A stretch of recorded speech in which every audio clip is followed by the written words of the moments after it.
Baik, salam sejahtera murid-murid. Jadi pada hari ini kita bersambung dengan topik fokus kita yang ke-51. Okey, jadi topik kita pada hari ini adalah tentang Malaysia dalam ASEAN. Jadi sebelum kita sambung kepada apakah yang telah disumbangkan ataupun apakah komitmen, maksudnya apakah yang diusahakan, apakah yang peranan kita, apakah kerjasama, apakah pelibatan yang telah Malaysia lakukan dalam ASEAN. Kita sentuh sedikit dulu tentang latar belakang ASEAN. Okay. Jadi ASEAN ini merupakan sebuah pertubuhan yang terdiri daripada negara-negara di Asia Tenggara. Okay.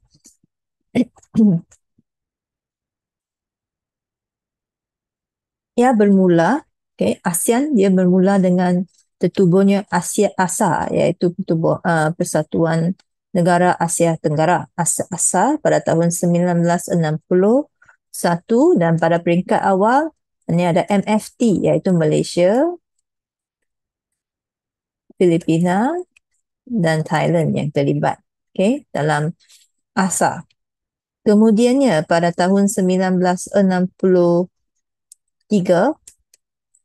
pada masa itu berlakunya konfrontasi Indonesia dan telah tertubuhnya Mafilindo, satu persefahaman untuk menyelesaikan konflik antara negara Indonesia dengan Malaysia. Jadi di dalam pertubuhan ini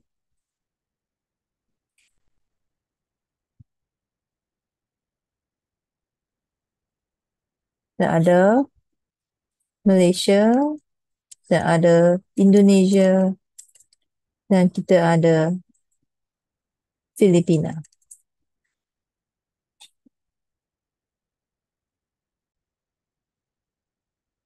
Kemudiannya pada tahun tapi Mafilindo tidak berjaya. Jadi akhirnya pada tahun 1967 barulah dimulakan ASEAN. 1967 yang bermaksud Persatuan Negara-Negara Asia Tenggara. Dan pada peringkat awal ASEAN ini terdiri daripada 5 buah negara, iaitu Malaysia, Filipina, Thailand, Indonesia dan juga Singapura. Kemudiannya disertai lagi 5 buah negara di Asia Tenggara yang terdiri daripada Brunei, Vietnam, Kemboja, Laos, dan sebuah lagi negara iaitu negara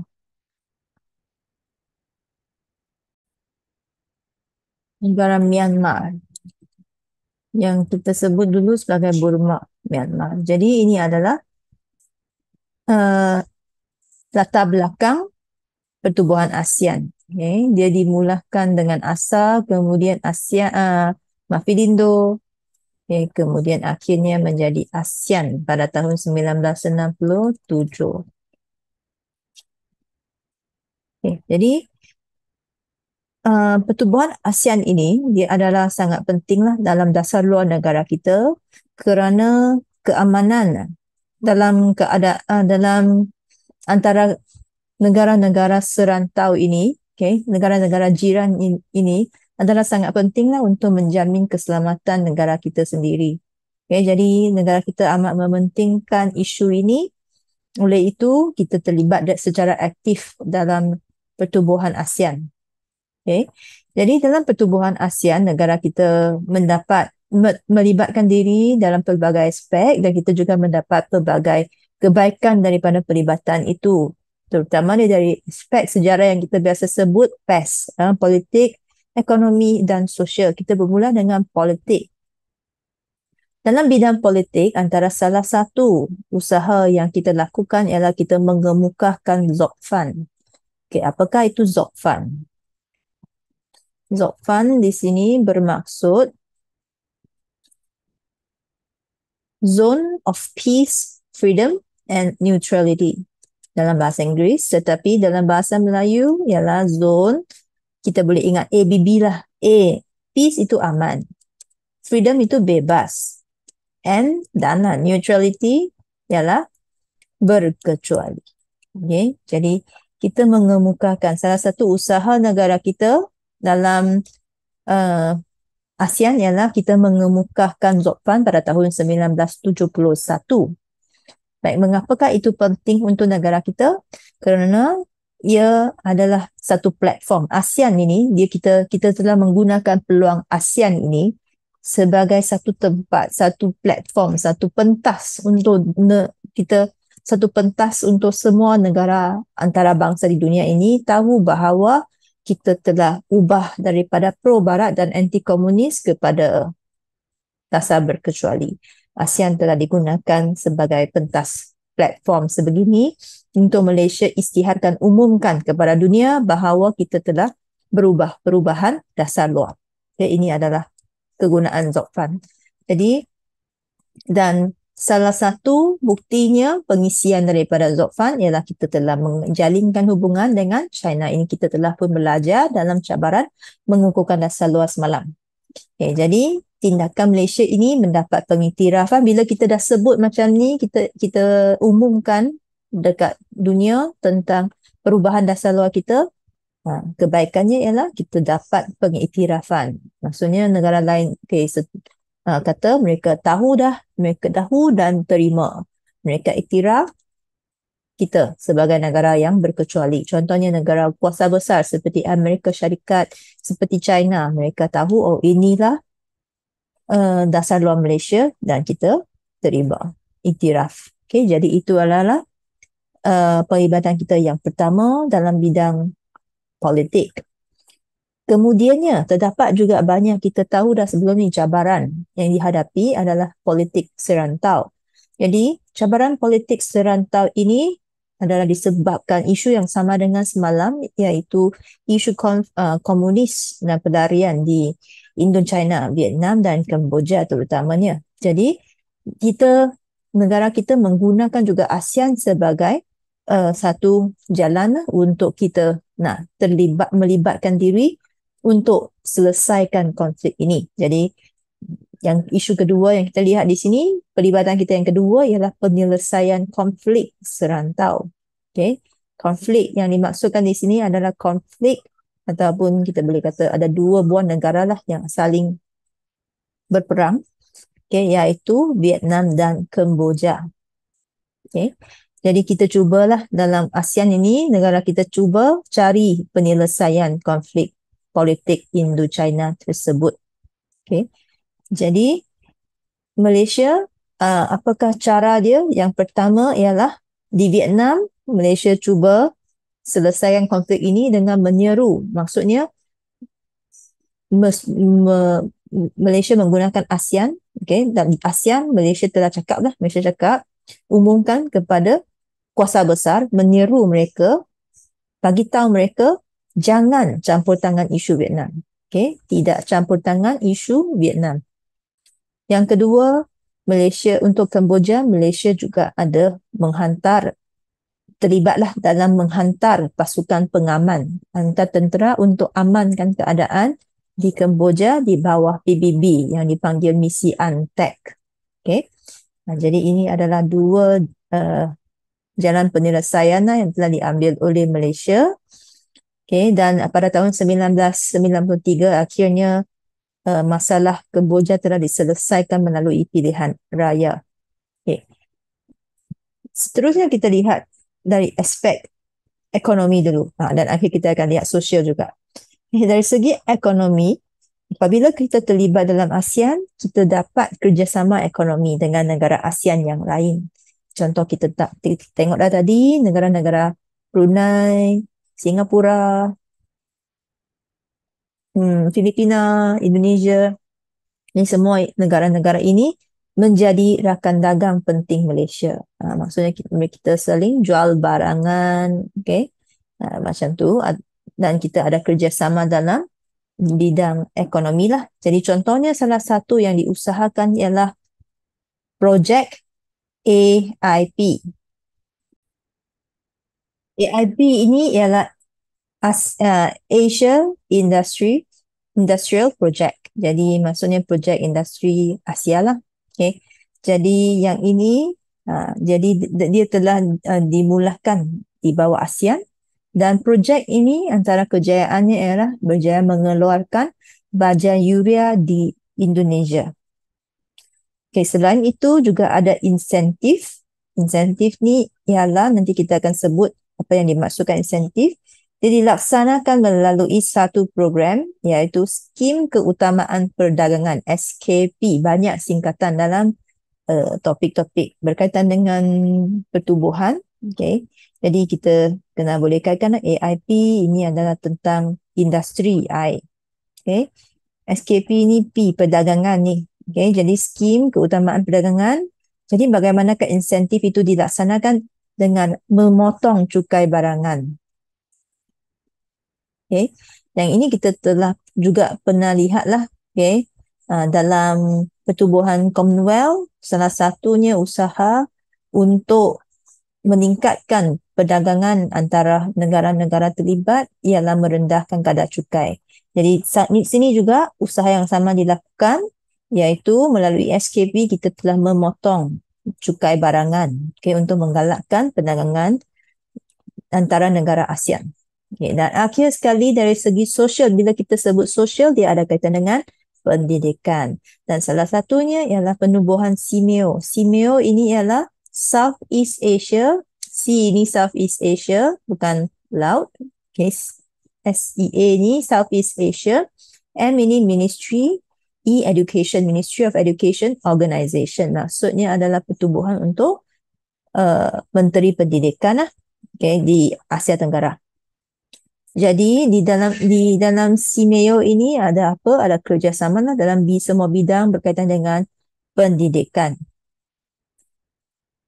Jadi selain daripada itu, hasil daripada adanya SEAMEO ini ada ditubuhkan sebuah pusat serantau pendidikan iaitu REXM.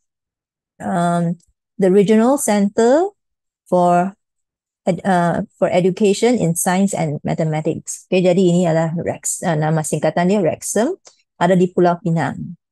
Okay, jadi pusat ini sehingga hari ini pun ada digunakan untuk bila contohnya kita ada program, boleh dijalankan di sana. Cikgu sendiri pernah hadiri program di pusat tersebut. Okay.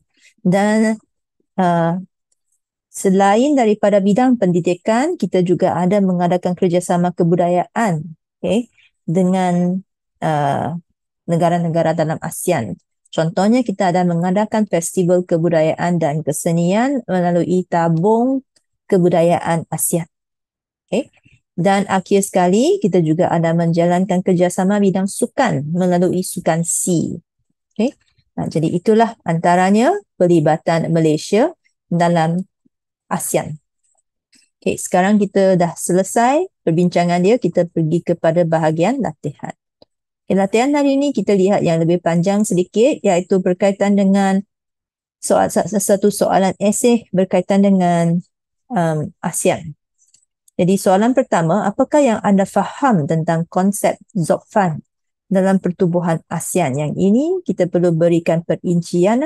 Apakah itu Zopfan? Okay. Dan apabila mengapakah Malaysia terlibat dalam Zopfan? Apakah tindakan yang kita ambil susulan daripada terlibat dengan Zopfan? Okay. Dan juga apakah kebaikan lebih sambungan daripada tadi, mengapakah Malaysia, apakah kesan daripada kita terlibat, kita kemukakan Zopfan ini. Okay, so kita mulakan dulu di bawah jawapan kita 4A. Di sinilah mungkin kalau rasanya tak cukup ruangan, kita pergi ke bawah. Okay, so ini apakah yang ada faham tentang konsep Zopfan? Depan ni kita boleh buang sahaja semua ni sebab kita tidak biasalah kita tulis saya faham tentang tak ada. Okay, itu bukan cara biasanya kita jawab. Dalam DN, kita terus pergi saja. Konsep Zopfan dalam pertubuhan ASEAN ialah, ataupun soalannya 4 kan? Nombor 4. Okay, 4. Okay. konsep Zopfan dalam pertubuhan ASEAN dikemukakan oleh Malaysia. Maka dalam ASEAN lah sudah ditahu kan dalam pertubuhan. Okay, dikemukakan oleh Malaysia sebagai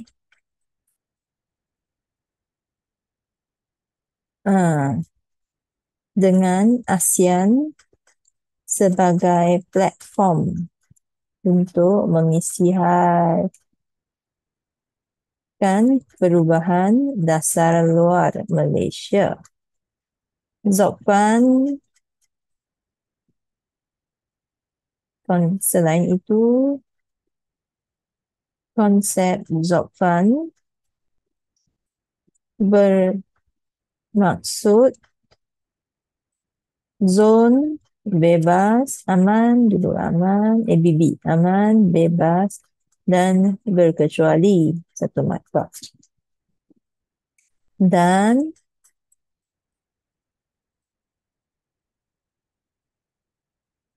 pengisian Zopfan dilakukan melalui menjalinkan hubungan dengan negara China. Akhirnya, konsep Zopfan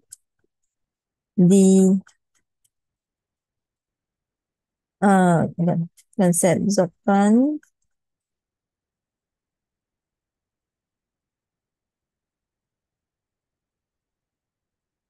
menyebabkan dasar luar negara kita diiktiraf oleh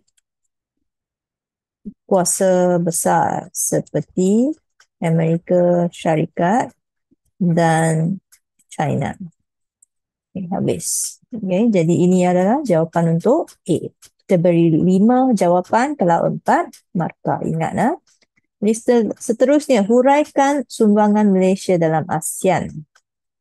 Ini sebab tak cukup ruangan, jadi cikgu akan guna balik ruangan yang sama. Kita pergi ke soalan B. Okay, jadi, huraikan sumbangan Malaysia dalam ASEAN. Sumbangan Malaysia dalam ASEAN, kita ingat PES ASEAN ialah dalam bidang politik, seperti apa yang telah Malaysia lakukan. Ada 2 perkara dalam politik. Yang pertama, Zopfan lah, ulang balik. Zopfan ialah seperti mengemukakan Zopfan. Dan yang kedua ialah penyelesaian politik konflik serantau. Okay, 2. Jadi mencarilah, tak sampai selesai, tapi mencari penyelesaian konflik serantau. Okay. Hal ini kerana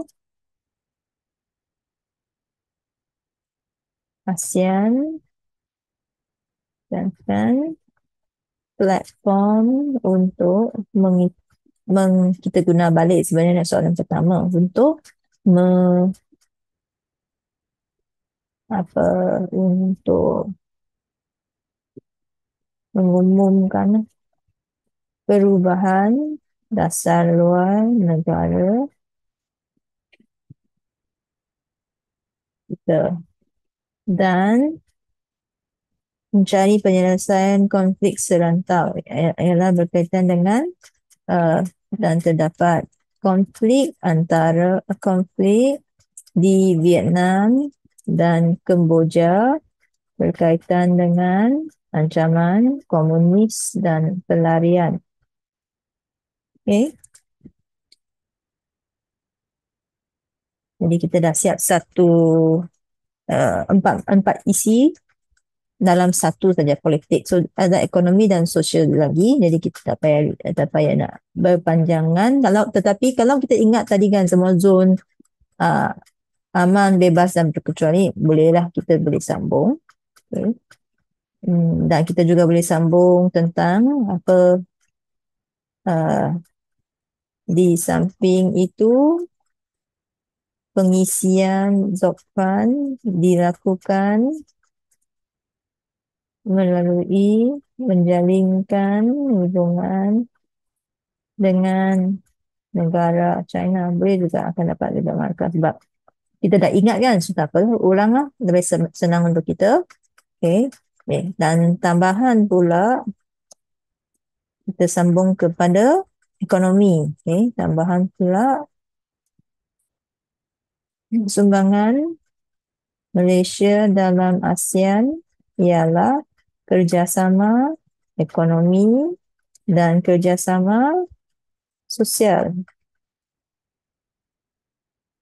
Contohnya, projek AIP yang berjaya mengeluarkan baja Yuria di Indonesia.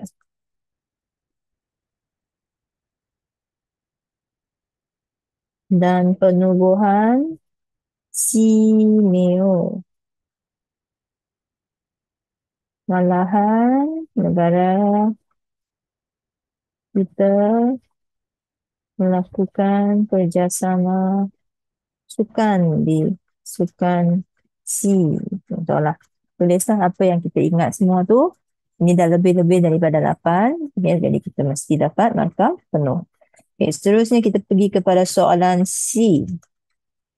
Mengapakah Malaysia perlu memainkan peranan aktif dalam pertubuhan ASEAN? Soalan ini ada petikan. Jadi kita boleh ambil dari petikan, tambah dengan huraian tambahan kita sendiri. Jadi kita lihat dulu petikan. Perkara pertama kita lihat petikan, ingat kita lihat apa perkara yang diulangi. Kalau dia asyik ulang, itulah isi utama dia. Tetapi di sini, satu lagi yang kita nampak ialah dia dah bagi dah topik. Cikgu salah faham. Di sini ada dua soalan sebenarnya, okey. Jadi atasnya menguraikan maklumat. Jadi dia tak bagi tahu apakah isi penting dalam petikan. Dan yang ini adalah bahagian kedua soalan. Jadi 4 lah, kita beri 4 isi atau 5 isi tentang maklumat, 5 lagi isi tentang mengapakah Malaysia perlu memainkan peranan aktif dalam pertubuhan ASEAN. Okay, jadi kita tengok dulu petikan, kita carilah perkataan yang berulang. Kita nampak sekali pintas kita nampak ASEAN, semua ASEAN, betul. Okay. Jadi seterusnya kita lihat apa yang dia nak sebut tentang ASEAN di sini. Malaysia. Okay, mesti tentang pelibatan. Maksudnya mungkin pelibatan lah, sebab komitmen. Komitmen ni pelibatan usaha Malaysia dalam ASEAN. Okay, jadi rasanya itulah yang dia nak sebut. Apakah yang telah Malaysia usahakan dalam ASEAN. Okay, jadi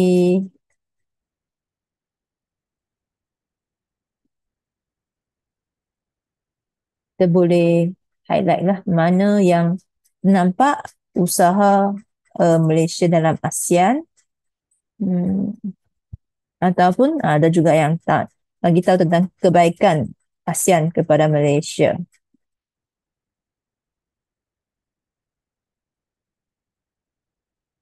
Okay. Jadi kita ambillah beberapa. Rasanya ada kesan. Lebih kepada kesan dan kebaikan dia juga ada dalam petikan ini. Ini garap Malaysia.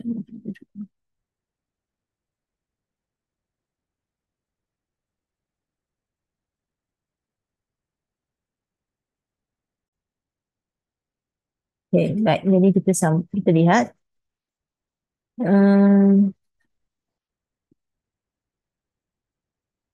Mula-mula perenggan pertama, apa yang ditekankan di sini ialah nak mewujudkan komuniti ASEAN yang bersifat lebih bersepadu. Okay, jadi satulah mungkin di sini. Okay, dan dengan ekonomi yang lebih kukuh dan mantap dari segi pembangunan sosial dan kebudayaan. Okay, jadi yang kedua ini dia sebut tentang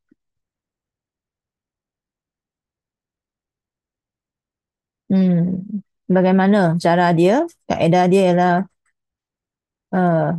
berorientasikan rakyat, okay, dan berpaksikan rakyat untuk mengatasi jurang pembangunan Dan kemudiannya kebaikan ASEAN terhadap Malaysia, mengembangkan lagi budaya Malaysia dan serantau.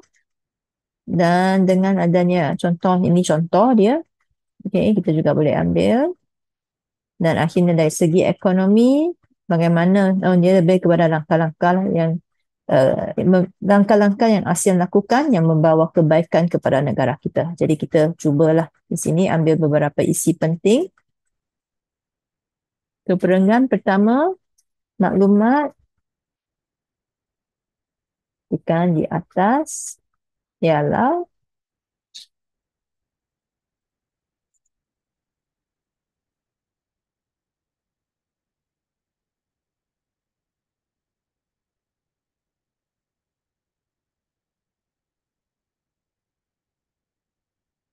komitmen Malaysia. Ini cikgu cuba ringkaskan saja perenggan pertama. Komitmen Malaysia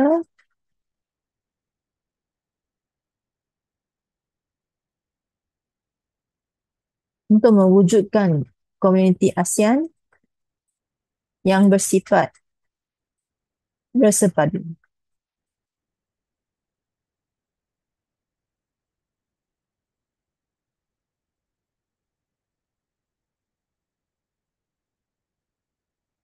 Okay, kita boleh tambahlah yang lain tapi rasanya mereka akan ada dalam isi yang sama. Jadi, kita ambil satu sajalah, bersepadu, yang membabitkan kaedah untuk menyedia dan mengukuhkan proses berasaskan peraturan ini membabitkan ini termasuklah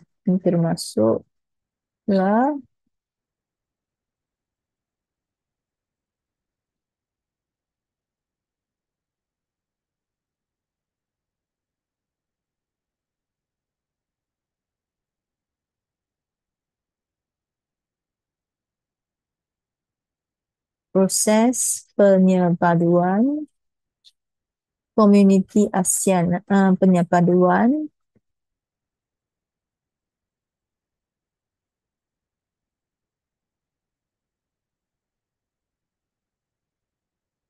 bagi merealisasikan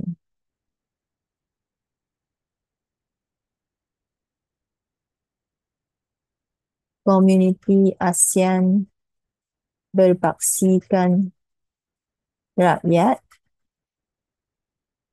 bagi mengatasi jurang pembangunan.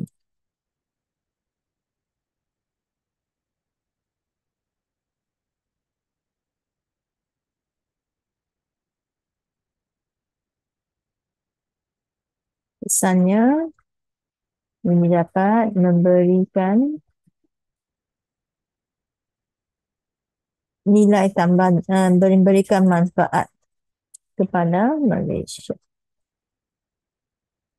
Okay. Perenggan ketiga, fokus dia ialah kebaikan ASEAN dalam sosial dan budaya. Kebaikan komuniti ASEAN dalam aspek sosial dan budaya ialah mengembangkan lagi budaya Malaysia menjadi sebahagian dari budaya serantau. Contohnya, saluran baru television ASEAN, iaitu ASEAN Go, dapat menarik pergerakan rakyat ASEAN ke negara ini. Dia menarik pelancong ke negara ini. Di akhirnya, di samping itu,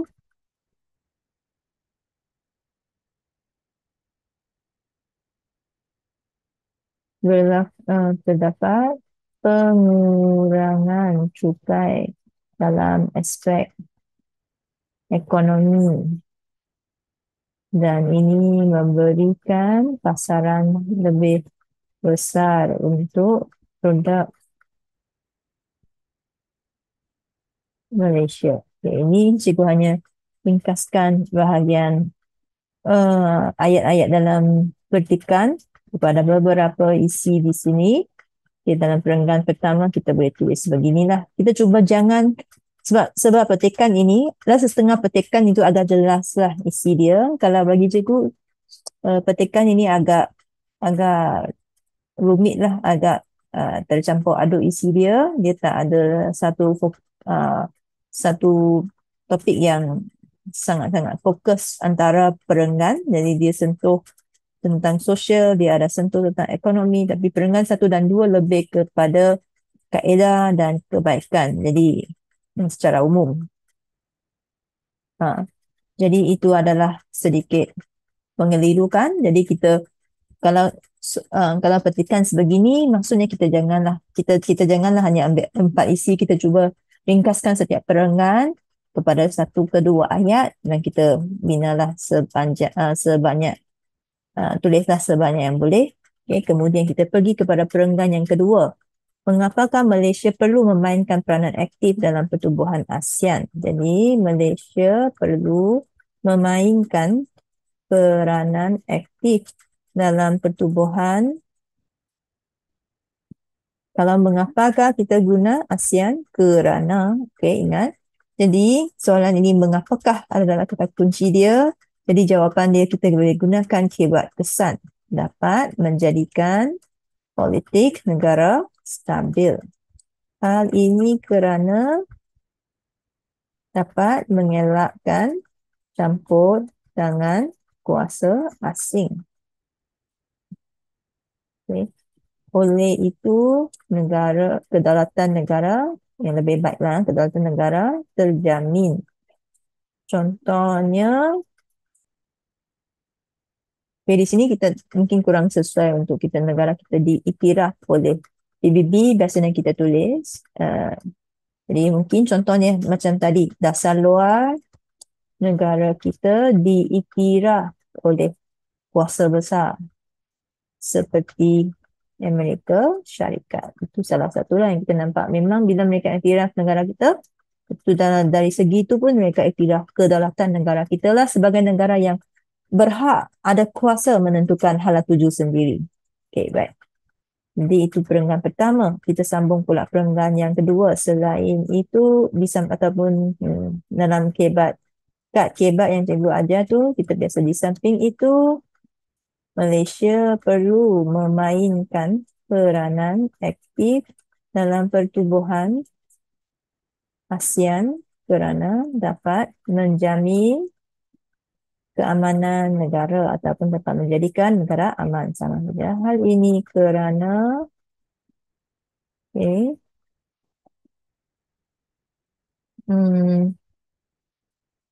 dapat